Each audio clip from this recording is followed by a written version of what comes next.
I just got a notification, and I have to pull this up. I have to pull. No, you guys. I have drank way too much of this, so you're in charge. John, take my seat for 2 seconds. Okay, so wait. We got breaking news. Oh, do we? Are you kidding me? What is this? Somebody troll you, buddy? It's from 19 hours ago. Oh my god. Kanye West hires Milo Yiannopoulos back to lead his 2024 campaign. Are you serious? Did he realize he really needed him the whole time? Bringing in former collaborator Milo back into the mix. Wow. I got a notification. So, you got it 19 hours late though. I know. Someone sent it to me. Did you so are you voting yay 2024, Tim?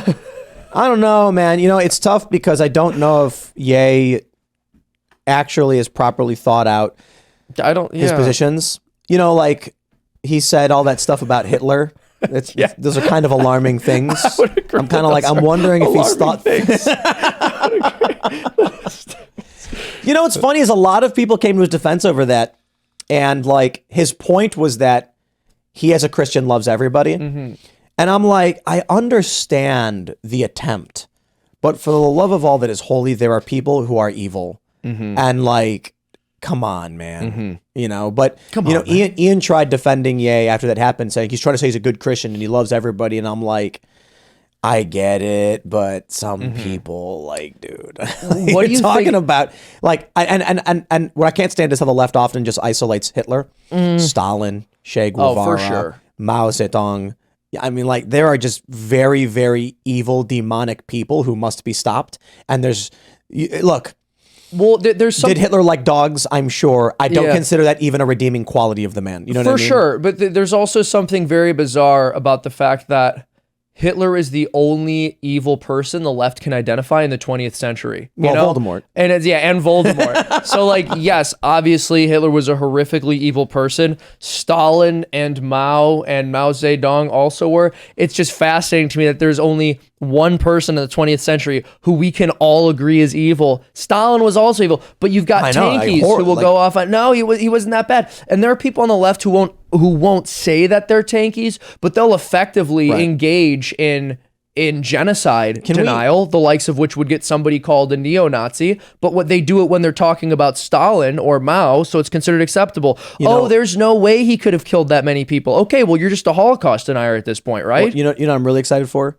So J.K. Rowling writes a book series that's basically about magical Hitler. Voldemort is his magic Hitler? He is. I mean, I told you. I believe in anti-Harry Potter action. But hold on, have you read all the books? No, I've not read Harry Potter. The story is Voldemort is he's not a pureblood wizard himself. He's a half-blood wizard. And he believes only wizards born of 2 wizard parents should be in control. Like, this is Voldemort. Tim's explaining why he agrees with Voldemort and why he's the best character in Voldemort wants pure blood wizard supremacy. So he's Hitler, basically. He's magic Hitler. Yeah. I didn't realize. And they call Hermione a mudblood because her parents are non-magical, but she has magic powers. So she's, J.K. Rowling writes this whole book, which is basically just, it's wizards, and then the bad guy's Hitler. And then she makes a new series, and it's called Fantastic Beasts and Where to Find Them. Mm-hmm. Guess what that's about? It's the 1920s, and there's a different magic Hitler who believes the exact same things. They're like, wait, hold on. So No. They're not magic Hitler. The wizards are an impressed people. The wizards are? It's magic Malcolm X.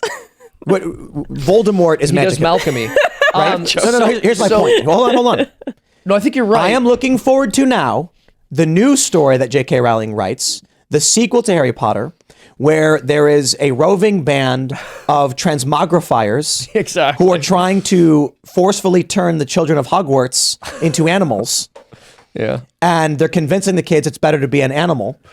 You see, my point is this. J.K. Rowling knows one evil Hitler. Mm-hmm. She writes a story and the villain is just magic Hitler. Now that she's under fire from the trans community, the next story she's going to write is going to be some kind of weird anti-communist thing. Well, it's funny to me too, I've said this before, conservatives will hold anyone who the left dislikes up as a hero, and I think they've done a good job not doing that with J.K. Rowling. Fortunately, I think most conservatives still aren't huge fans of her and her politics. Take the win, bro. No, I hear you, but my point is simply that... What's wrong with her politics? J.K. Rowling? She's definitely on the left. Remember she rewrote Voldemort, or she rewrote Dumbledore to be gay. Yeah, and she Hermione's retconned black. that, and Hermione's black now. But that's so she plays into identity politics. But hold on, she then got shoved by the left into the hands of the right. No, I get it, but I'm also saying that listen. I haven't heard many right-wing people go, "Oh, she's the greatest." This is the only point that I'm trying to make. And that's a problem. No. This is the. I think it's good, but that's not even the point I'm trying to make. Wrong. No, I think the. Excuse me, wrong. I think that the right should say we are glad J.K. Rowling stood up for this and said this thing, and that's good, while still recognizing we don't agree with her on everything. Wrong. However, excuse me.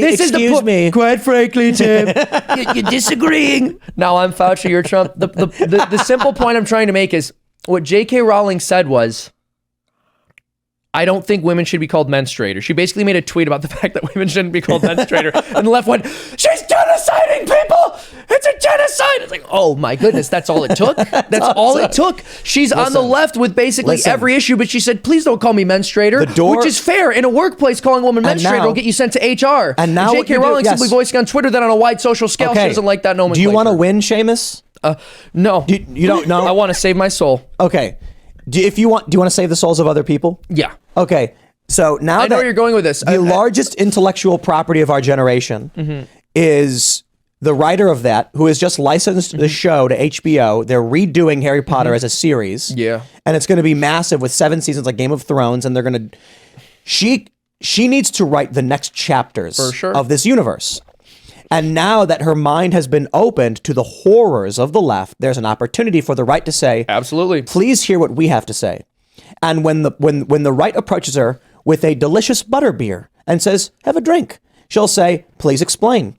Then she'll say, I did not know those things. Then when she writes a story that will be read by millions, hundreds of millions of children, and it explains the horrors of left-wing ideology, you will have won one of the biggest culture war battles of our generation. I don't necessarily, there's a lot there. I don't necessarily disagree with the overarching statement you're making. I'm just saying it drives me crazy when conservatives go, this person is right about one thing based. It's like, man, the bar is so low. The bar is so low. The bar is she's like, don't call me menstruator. We're like, based. It's so based. It's like, that's the bare minimum. Yes, but you have to move the line. You can't. No, I hear you. Look, I'm not saying it's not good that she said that. That's not what I'm saying. I'm saying I don't like when conservatives worship somebody who's just slightly less on the left than all the other lefties. Let's say there's a football field with 2 end zones. I reject your analogy. 100 yards. And everyone right now is at the 10-yard line towards the left goalpost. And J.K. Rowling is right there. And you say, okay, here's what we can do. We can fire her out of a cannon to the right-wing end zone, or we can take her by the hand and start walking. What would happen if you fired her out of the cannon? She would explode into a million pieces and would be dead. I'm not, to be clear, I disavow. If you take her by the hand and start walking her slowly, it will take a long time, but she will actually make it closer to that end zone. Okay. My point is, in this analogy, you can't force someone from the far end to the other far end overnight. Let me make a much cooler analogy. So let's say we also have a football field, right? And we have a football player. And we have one football player who says, you know what? I think touchdowns are at the 10-yard line. So when I get to that 10-yard line, I'm just going to stay there and I'm not going to go all the way to the other side. Okay, we can say that's great that they were able to move the football to that other side of the field, but they're not exactly the most effective player. They're not exactly the most effective player. The better analogy, because they're not going to cross the line. That when the football team moves the line of scrimmage, and so the football's thrown, the guy catches it, he makes it past, I don't know enough about football, but he makes it past the line. Is a line of scrimmage? Let's not pretend any of us watch sports. My point is this. We can't. If you're at the 10-yard line and you're on defense and you intercept the ball and then you push it and move the line back, now in possession, you cheer for that. The crowd goes wild. But if the football player gets stopped at that line and they spike the ball on the ground and go, touchdown! I did it! And everyone goes, yeah, that's a touchdown! That's not what's happening. And it's like, no, that's not where we're trying to go. When J.K. Rowling says, don't call me menstruator, and everyone yells based, they're cheering they moved the line back. No, I agree. That's it. No, I don't. Look, I don't disagree with that. I'm just saying I don't like the way. What's going I just don't like the way that the right starts to idolize these people. That's my only point. I think we should, when somebody does something good that moves the ball in the right direction, so to speak, I think we should praise it. But I don't think we should make them an icon. And I think conservatives have done a good job of not turning her into an icon. I actually appreciate that. When Bill Maher or Jon Stewart say something that slightly transgresses upon the realm of the reasonable, conservatives go, they're so based. It's like, no, okay, it was good that they said that thing, but we have to remember who this person is.